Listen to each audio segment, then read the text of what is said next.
اعوذ باللہ من الشیطان الرجیم بسم اللہ الرحمن الرحیم السلام علیکم ورحمۃ اللہ وبرکاتہ۔ ہر لفظ میں نصیحت، ہر بات میں حکمت۔ پیش ہے ہبہ فاطمہ آفیشیل کی طرف سے۔ اللہ کی کتابیں اور کتابوں کی تعداد۔ کیا آپ کو معلوم ہے اللہ کی کتابیں اور کتابوں کی تعداد؟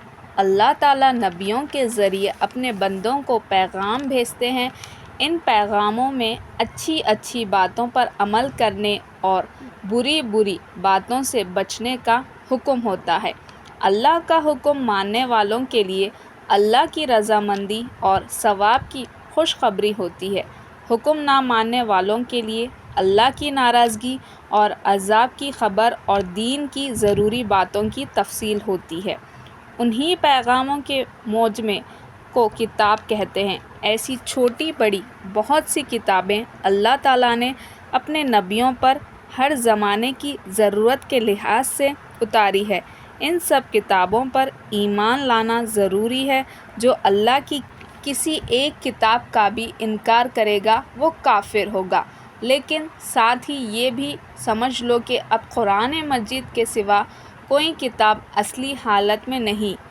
اسی لیے دوسری کتابوں پر اس طرح ایمان لانا چاہیے کہ اللہ نے جن نبیوں پر کتابیں اتاری تھیں ان پر ہمارا ایمان ہے۔ کتابوں کی تعداد، چھوٹی بڑی کتابیں اللہ نے اپنے نبیوں پر اتاری ہے۔ ان کی صحیح گنتی اللہ ہی کو معلوم ہے، لیکن مشہور یہ 4 کتابیں ہیں۔ پہلا توریت جو حضرت موسیٰ علیہ السلام پر نازل ہوئی، دوسرا زبور جو حضرت داؤد علیہ السلام پر نازل ہوئی، تیسرا انجیل جو حضرت عیسیٰ علیہ السلام پر نازل ہوئی، چوتھا قرآن جو ہمارے پیارے نبی صلی اللہ علیہ وسلم پر نازل ہوئی۔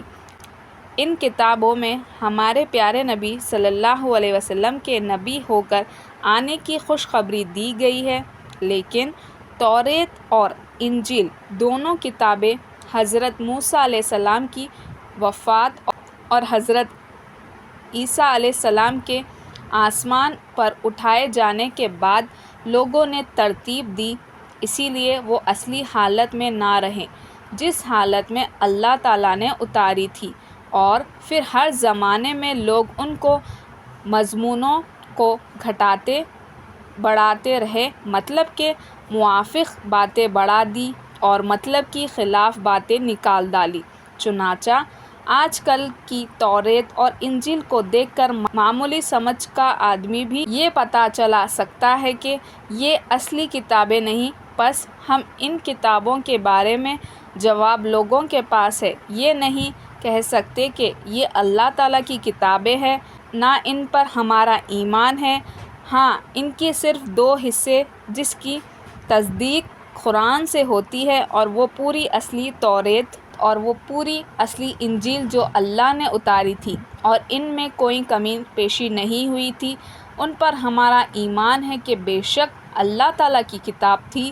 اب رہا قرآن مجید، تو یہ جب سے اتارا ہے آج تک اپنی اصلی حالت میں ہے اور قیامت تک اصلی حالت میں رہے گا، کیونکہ اللہ تعالیٰ نے خود اس کی حفاظت کا ذمہ لیا ہے۔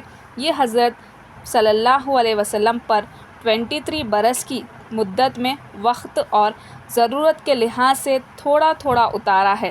تم پوچھو گے کہ توریت اور انجیل بھی تو اللہ ہی کی کتابیں تھیں، پھر اللہ نے ان کی حفاظت کا ذمہ کیوں نہ لیا؟ تو اس کا جواب یہ ہے کہ ان کتابوں میں جن شریعتوں کے احکام تھے وہ ہمیشہ کے لیے نہیں تھی، ایک خاص وقت کے لیے تھی، اسی لیے انہیں ہمیشہ محفوظ رکھنے کی بھی ضرورت نہ تھی۔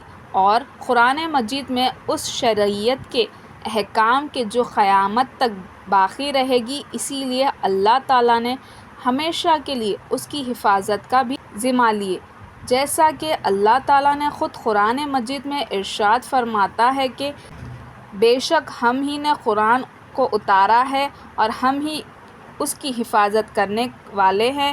یہ قرآن کو معجزہ ہونے اور اسلام کی صداقت کی کیسی کھلی شہادت ہے۔